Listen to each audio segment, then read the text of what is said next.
Shalom Obracha. Nous allons étudier le psaume 61 dans Tehilim. Tefila Yeshua Bamilchama. Une prière que David Amelech prononce pour avoir le secours durant la guerre. Selon Rashi, Eri et Ben Yechia, David Amelech a prononcé ce psaume au moment où il combattait contre Aram et Édom. C'est une prière qu'il prie pour que Hachem le sauve durant cette guerre contre ses ennemis. Et il prie également que Akadosh Baruch Hu n'écourte pas son temps de royauté et qu'il puisse être toujours protégé sous l'ombre de la présence d'Hachem. Alors c'est incroyable parce que dans cette prière du secours de la guerre, David Amelech prie également pour son royaume, de continuer à être le roi. On l'avait déjà vu, lorsque l'homme est dans des moments extrêmes de la vie, il ne doit pas seulement demander la vie. David Amelech aurait pu se suffire, puisqu'il est dans un moment de guerre, de prier qu'Hachem le porte secours. Peu importe si après il sera roi ou pas, l'essentiel c'est d'être sauvé.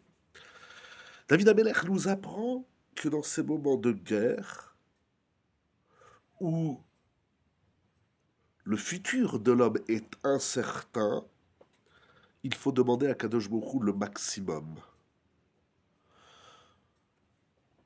Protection contre la guerre, secours de la guerre, que mon royaume ne s'écourte pas, et que je puisse être toujours, troisièmement, sous l'ombre des ailes de la présence de Dieu. Ce n'est pas une prière uniquement pour aujourd'hui, mais l'aujourd'hui les lance dans une prière pour demain et pour toujours. C'est incroyable. Selon le Radak et le Richayoun, David Amelech prononce cette prière lorsqu'il se sauve.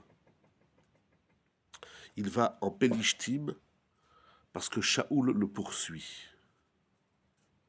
Selon le Midrash Tehilim, il prononce cette prière en faveur d'Israël. On a déjà vu cette idée que les prières individuelles de David Amelech, il les étend au sens le plus large, il les offre au peuple d'Israël lorsque ils seront en exil à l'extrémité de la terre et le peuple d'Israël demande à Kadosh Baruch Hu de lui donner la Géoula, la délivrance et le retour en Eretz Israël. C'est pas seulement être sauvé de l'exil, c'est sauvé de l'exil, et encore une fois, sauvé de l'exil, c'est le présent, retourner en Eretz Israël, c'est le futur. Le double aspect de la tefila, c'est pas Hachem, sauve-moi du maintenant, mais sauve-moi du maintenant pour m'offrir un meilleur demain.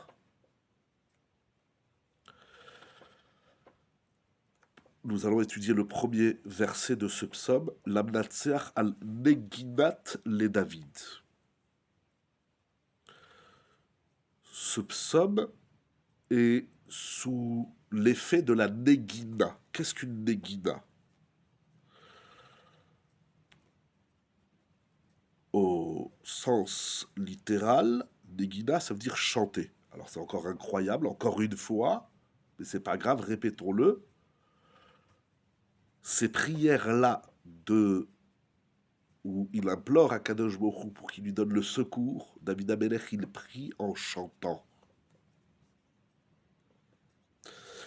Selon le Meiri, rapporté dans Metifta, Neginat est un instrument de musique. Alors encore une fois, c'est la énième fois, et c'est le énième instrument de musique que David Amelech utilise. Je ne sais toujours pas pourquoi, je n'ai pas trouvé d'explication. Et à chaque mizmor, c'est un autre instrument de musique. Le Ra Ben Ramour explique que Negina, c'est un chant que David Amelech chante par une mélodie qui lui est insufflée par le souffle saint, le Ruach HaKodesh, et il va composer une nouvelle mélodie pour remercier Dieu de ses miracles et pour prier Hachem qui lui offre son secours. Il parle également au deuxième verset, donc c'est-à-dire que c'est un nouvel instrument de musique et c'est une nouvelle mélodie. C'est incroyable, ça m'impressionne, ça me transcende ces notions de chant et de musique dans ces moments difficiles qu'il traverse. Au deuxième verset, Shima Elohim rinati akshiva tefilati. Écoute ma rina et sois attentif à ma prière. C'est quoi rina et tefila? Selon le Even Ezra, rina, c'est les mots prononcés par la bouche et tefila, c'est la prière du cœur. C'est-à-dire qu'il y a une harmonie entre ce qu'il ressent de l'intérieur et ce qu'il exprime. C'est tout simplement incroyable. D'ailleurs, selon le Sefer HaKadmon, le psaume 61, c'est une ségoula pour celui qui a peur. Chez Yaré Ladour Bebeto. Il vit dans sa maison et il a peur. C'est-à-dire qu'il y a une désharmonisation de l'être. L'être ne se trouve pas en harmonie avec le lieu où il se trouve. L'harmonie entre la bouche, entre la parole et le cœur. L'harmonie entre moi et l'espace où je me trouve. Yehi Ratson. Que nous puissions goûter à la saveur des Tehillim et que Akadosh Baruch Hu réponde à toutes les prières d'Israël, qu'il apporte la Yeshua au peuple d'Israël, qui nous sorte de l'exil, qui nous ramène en Eretz Israël, Venatati Shalom Ba'aretz, et que nous puissions, Bezrat Hashem, servir Akadosh Baruch Hu pour la gloire divine